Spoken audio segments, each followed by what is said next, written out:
Guys, good morning. Today is Sunday and yeah, Sunday today. Gising ko lang and then ano oras na? 6:20. Yan, 6:20 na guys. Mapunito lang muna tayo. Minom ako ng tubig and then nagugutom ako. Kinuha ko itong pagkain na to. Sabi nila, isip bata daw ako. Kasi mahilig akong kumain ng ganito. Pang bata lang daw to. Sa akin kasi, for me, ito yung mga just in case emergency na nagugutom ako. Tsaka healthy kasi ito diba? Also yun, tsaka medyo malambot-lambot kapag kinain ko. Maraming taong judgmental mo kapag nakita nilang bumili ka ng mga snack na pambata, isipin nila na childish ka, isip bata, yung ganun. Hindi nila iniisip na kapag katulong ka, kailangan meron kang pagkain sa loob. Kasi hindi anytime na makakapasok ka sa loob ng bahay ng amo mo. Pag nagutom ka, so dapat may emergency food ka pag nagutom. Hindi naman to junk food na diba? Tsaka alam na ba? Ganito na lang ang gagawin ko habang di pa ako nakakagala.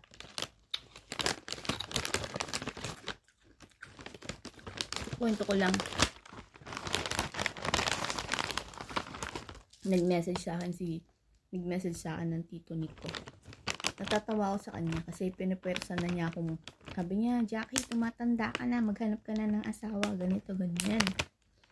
Mamaya ipopost ko sa Facebook. Kawawa ka naman, sabi niya gano'n. Tapos sabi niya, tumatanda ka na, wala nang magkakagusto sa'yo kapag may edad ka na. Parang word na word sila na nag-iisa na lang ako. Tapos sabi ko, di ba kita mo naman, ang tagal-tagal mo na akong kilala, sabi ko. Sobrang tagal mo na ako kilala, hindi ako gumagala, hindi ako nakikipagkwentuhan. Tapos sabi niya sa akin, gumala ka kasi para makapag-asawa ka na ganun. Parang iniisip ko tuloy na gumala man ako hindi kapag may darating talaga may darating.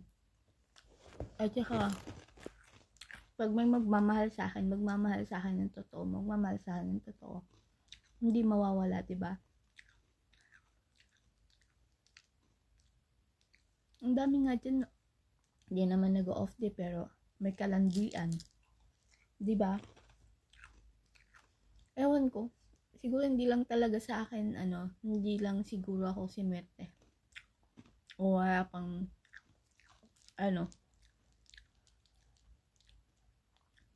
walang gustong basta, ang hirap mag-explain kay Tito Nick. Kasi lagi niyan tinatanong, kakamitong. Sabi niya, lumandi ka kasi. Dapat, sabi niya, ganyang edad mo may asawa ka na, may kasama ako, may katuwang ka naging gina. Sabi ko, Tito Nick, napapagod ako sa kanya na sagutin yung mga tanong niya. Kawawa naman daw ako kasi mag-isa na daw ako. Tsaka nagkakaedad. Kawawa ba maging single? Mas kawawa ka kapag mali ang napiling lalaki o babae, diba? Yan ang hirap mag-explain. Ang hindi madaling lumandi, no? Alam niyo, sa totoo lang, kaya ako focus sa work. Kasi mahirap lang ako. Kung sana mayaman ako, di pwedeng gumala-gala ako kung saan-saan. Sa pagkain lang ako magastos. At saka pag gumagala ako, malapit lang sa bahay, hindi ako gumagala kung saan-saan.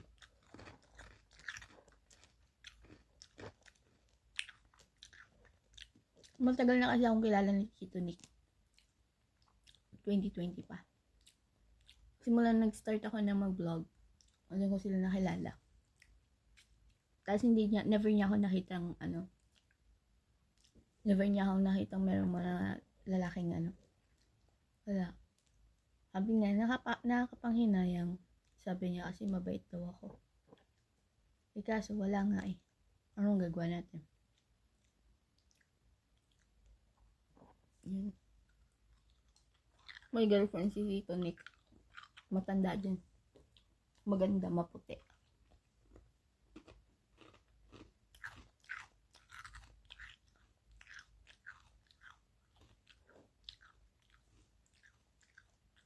Parang yan. Sana ganun kadali maghanap ng jowa, no? Ako kasi may pagkamanang. Kaya walang may kakagusto sa akin. Kasi manang na manang ako. Hindi ako nag-aayos. Hindi ako nag-ano.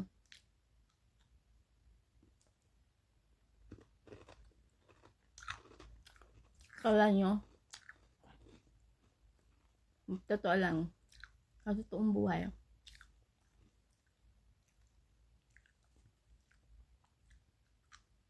manang po talaga ako. Kaya siguro walang magkakaintindi sa akin.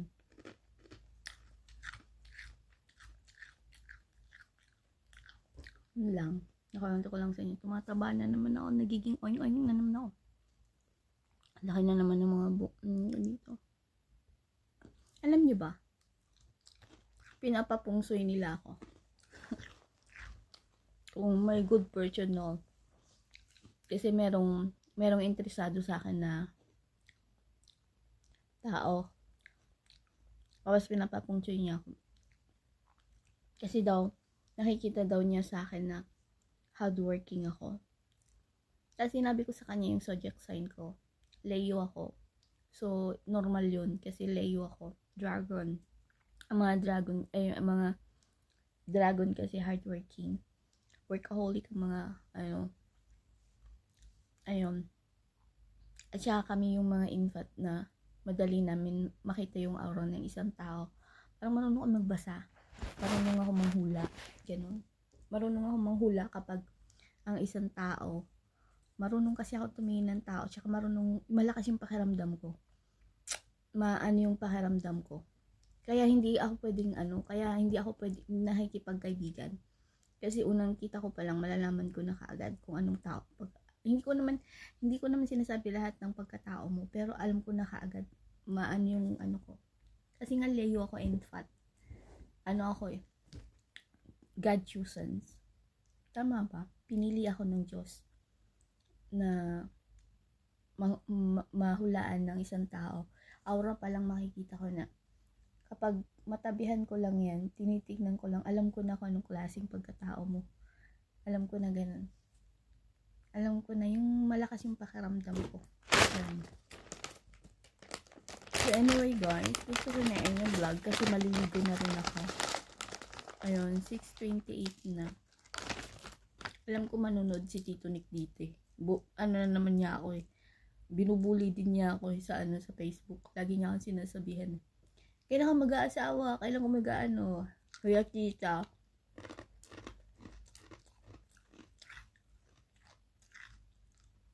Excited sila magkaroon ako ng jowa. Kasi never nila ako nakita nagkaroon ng in relationship sa Facebook. Ano yung pinakamatagal kong naging jowa? Yung 10 years. 10 years.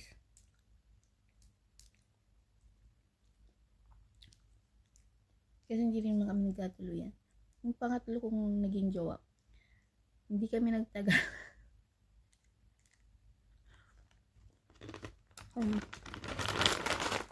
Babaero kasi. Ngayon ko na vlog ha.